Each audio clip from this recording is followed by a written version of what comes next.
تلك الدار الآخرة نجعلها للذين لا يريدون علوا في الأرض ولا فسادا والعاقبة للمتقين. Nah, istilah zakat itu dari akar bahasa. Zakat bisa bermakna pensuci, sesuatu yang membersihkan.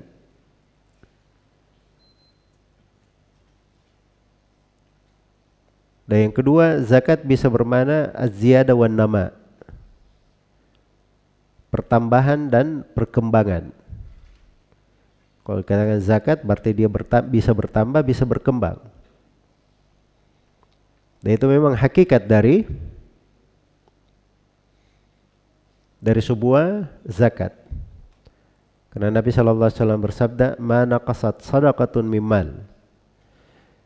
Sedekah itu tidak pernah mengurangi harta. Sedekah tidak pernah mengurangi apa? Harta. Karena memang zakat itu faedahnya, siapa yang mengeluarkan zakatnya hartanya jadi bersih dan hartanya akan berkembang, akan bertambah. Jelas ya? Tapi pertambahan itu harus dipahami ya, pertambahan, perkembangan harta itu dua macam. Kadang secara fisik pada hartanya dan kadang secara makna dari manfaat dan keberkahannya yang berkembang. Iya. Jadi jangan selalu dia pikir ya, oh kalau saya punya uang 1 juta, saya sedekahkan 500.000, nanti akan masuk ke kantong saya 500 juta. Karena zakat itu berkembang. Ya mungkin dia dapat 500 juta. Mungkin. Tapi tidak mesti. Allah beri perkembangan dari sudut tambahan harta. Kadang yang diberi tambahan kepadanya nilainya. Iya. Dia dengan bersedekah itu akhirnya hatinya menjadi lebih lembut. Gampang sayang kepada saudaranya. Akhirnya jadi mudah dia beribadah, lembut hatinya membaca Al-Quran. Akhirnya sifat-sifat baik ini membuat dia melakukan ibadah-ibadah yang kadang ibadah itu lebih baik daripada dunia dan segala isinya. Lebih banyak dia dapat atau tidak? Lebih banyak. Tapi bukan fisik yang bertambah, nilai dari harta itu. Jelas ya? Sama kalau dia misalnya berbuat riba, ini kan selalu ada syubhatnya. Orang masa sekarang, Ustadz kenapa riba itu kan haram? Diperangi oleh Allah dan Rasulnya, menghilangkan keberkahan. Iya. Tapi orang-orang ini bisnisnya dari bunga bank. Nggak mau pakai modal duit sendiri. Dia pakai sistem perbankan untuk ngutang-ngutang bangun bisnis. So, kalau dia rugi, yang rugi bukan dia. Tapi orang-orang ini jadi besar. Banyak asetnya. Banyak asetnya. Iya. Berarti riba ini berberkah. Nah, itu bagaimana syaitan ya, lihat. Jadi pikirnya keberkahan itu hilang berkahnya karena riba, hartanya dihilang.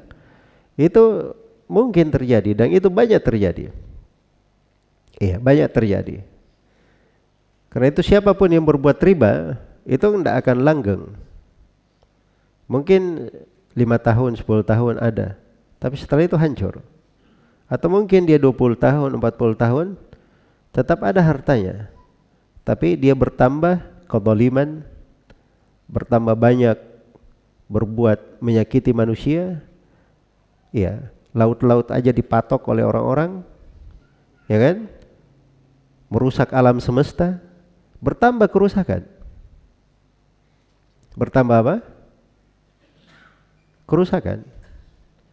Dan ini menghilangkan keberkahan lebih dahsyat daripada apa? Daripada hilangnya harta. Lebih dahsyat daripada hilangnya harta. Coba bayangkan satu orang yang dia zalimi itu akan menuntut dia pada hari kiamat. Makanya orang yang paling merugi itu dikatakan di dalam hadits Abu Hurairah di riwayat Muslim, Nabi sallallahu alaihi wasallam pernah bertanya kepada para sahabat, "Atadruna mal muflis?" Tahukah engkau orang yang bangkrut? Ya, para sahabat menjawab seperti yang mereka bisa lihat, yang bangkrut itu ya Rasulullah, al-muflisu fina man la dirham lahu wala mata. Orang yang bangkrut di tengah kami itu orang yang tidak punya uang dirham. Dirham itu mata uang perak ya, murah harganya. Jadi uang recehan saja tidak punya. Wala mata, tidak punya juga barang-barang. Itu bangkrut. Kata Nabi SAW, bukan itu orang bangkrut. Ini definisi-definisi ini kadang kita memahami sesuatu tapi syariat ada pemahaman lain.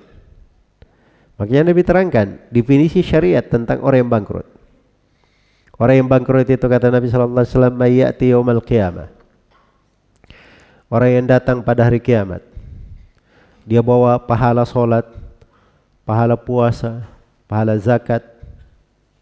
Berbagai kebaikan dia bawa. Iya. Bisa dibayangkan betapa banyaknya kebaikan orang ini. Tapi dia datang di hari kiamat, dia telah menzalimi si fulan, menumpahkan darah si fulan, memukul si fulan. Ya. Terus orang-orang yang dizalimi datang menuntutnya. Peradilan ini. Yang menzalimi ini harus dia selesaikan. Maka dia harus keluarkan dari kebaikannya, dibayar orang yang dizalimi. Terus dia bayar dengan kebaikannya sampai habis kebaikannya. Masih ada lagi yang menuntut. Maka dosa orang yang menuntut ini dia tanggung. Selesai, dia sekarang berubah dari kebaikan berubah menjadi menampung apa? Dosa. Akhirnya dilemparkan ke dalam neraka, waliyadzubillah. Jelas ya? Karena itu jangan dilihat pada seseorang itu, melihat pada apa yang Allah berikan padanya. Itu dilihat dari segala sudut. Jangan cuma dilihat fisiknya saja. Cuma dilihat fisiknya saja. Baik. Karena banyak hal dari, misalnya dia meninggalkan riba ya. Oh, kalau saya meninggalkan riba berarti Allah akan berkahi saya, lebih banyak hartanya. Ada teman-teman yang datangi oleh syaitan nih. Tadinya saya kerja di bank, gaji saya banyak. Begitu saya keluar, saya jadi fakir, pengangguran, sudah berapa tahun belum ada gaji, belum bekerja. Ya, dia lihat selalu dia ukur pada apa? Pada uang, pada fisik. Itu salah mengukurnya. Barangkali dengan dia meninggalkan riba, harusnya dia kena musibah. Allah hindarkan dia dari musibah. Dia kena musibah saja, istri dan anaknya sakit, bisa habis semua uangnya untuk biaya. Tapi Allah hindarkan untuknya musibah. Iya, dia mungkin tidak tahu itu. Dan kadang dia diberi sesuatu lebih berharga daripada dunia dan segala isinya. Dia tenang beribadah. Dulu ketika ini dia sibuk sholat 2 rakaat sebelum subuh saja tidak bisa dia lakukan. Ya. Jadi nilai itu, keberkahan itu banyak di dalam kehidupan. Dan zakat ini itu harus dikembangkan, dijaga. Karena itu bahasa zakat dalam Al-Quran itu tidak mesti pada harta saja. Zakat itu kadang bermakna mensucikan diri, membersihkan diri. Ya. Kayaknya di surah Al-Mu'minun itu surah Makkiyah. Surah Makkiyah. Dan dimaklumi kewajiban zakat itu di Pasir Medina. Ada di surah Makkiyah. Walladzina hum lizzakati fa'ilun. Mereka adalah orang yang terhadap perbuatan zakat mereka melakukannya, mengerjakannya. Nah, perbuatan zakat ini kata para ulama ahli tafsir itu ada dua makna. Bisa pada harta yang dia keluarkan, dan bisa juga zakat bermakna dia mentauhidkan Allah, menegakkan sholat, membersihkan jiwanya. Iya, membersihkan jiwanya itu zakat juga.